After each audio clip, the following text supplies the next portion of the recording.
नाजरीन, आप देख रहे हैं क्राइम टुडे न्यूज। माशरे की खामियों को और सरकारी महकमों की लापरवाहियों को उजागर किया जा रहा है।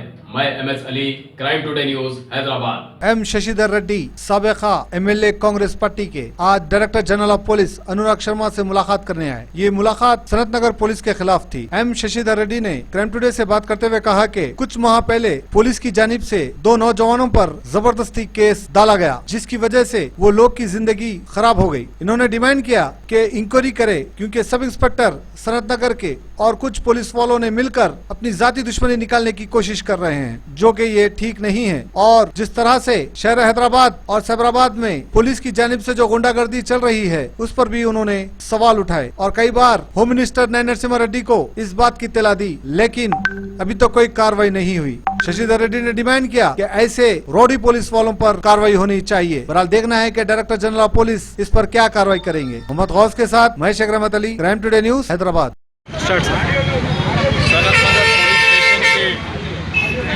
एरिया में हुई एक वाकया के बारे में हम DGP अनुराग शर्मा साहब के नॉलेज में लेकर आना हुआ। आज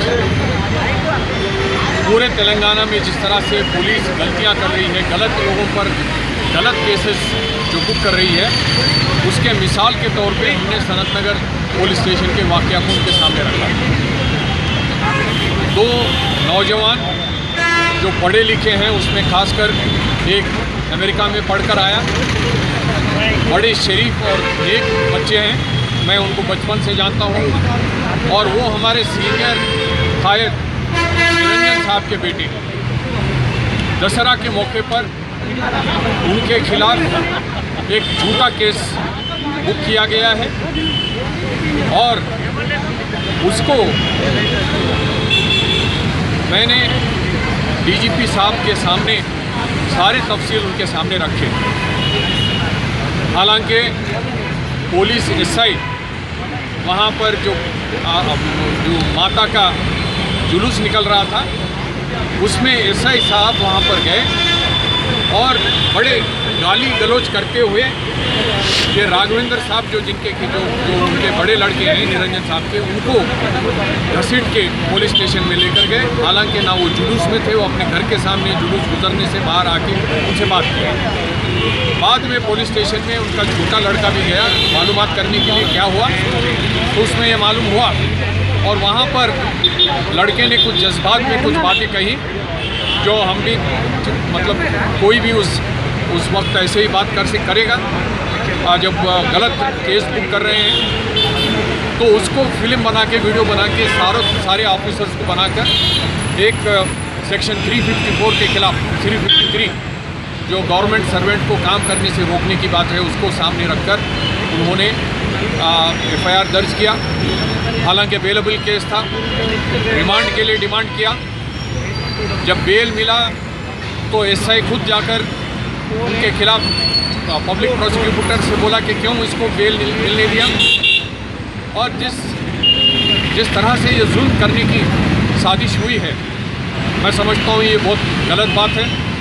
एक SI का कंप्लेंट दूसरे SI के ज़रिए इंक्वायरी, CI इसको FIR दर्ज करता है, चार्जशीट दर्ज करता है और जो 4 विटनेस को उन्होंने एग्जामिन किया, वो 4 के 4 पुलिस के कांस्टेबल।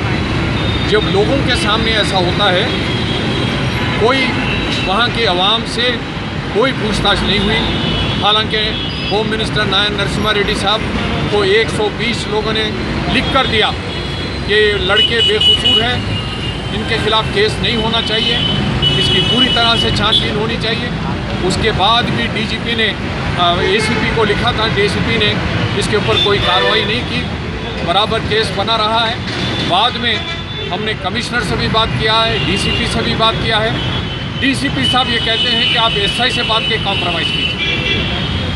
निरंजन साहब तैयार हैं केस में लड़ने के लिए, ये केस में कोई दम नहीं है, लेकिन हम ये चीज़ को सामने लाना चाहते हैं कि किस तरह से पावर का इस्तेमाल गलत तरीके से इस्तेमाल करके गलत केसों को बुक करने का सिलसिला जो हैदराबाद में हो रहा है, पूरे तेलंगाना में इसी तरह से हो सकता है। और ये मनमानी पुलिस अगर करती है तो इसको रोकने की जिम्मेदारी DGP साहब की है। हमने उनसे डिमांड किया है कि फ़ौरन फिर से इस पे इंक्वायरी कराए और इस केस को विड्रॉ करना चाहिए और जो गलती किया है उसके खिलाफ एक्शन भी लेना चाहिए। अभी डीजीपी साहब क्या बताए साहब आपको अभी?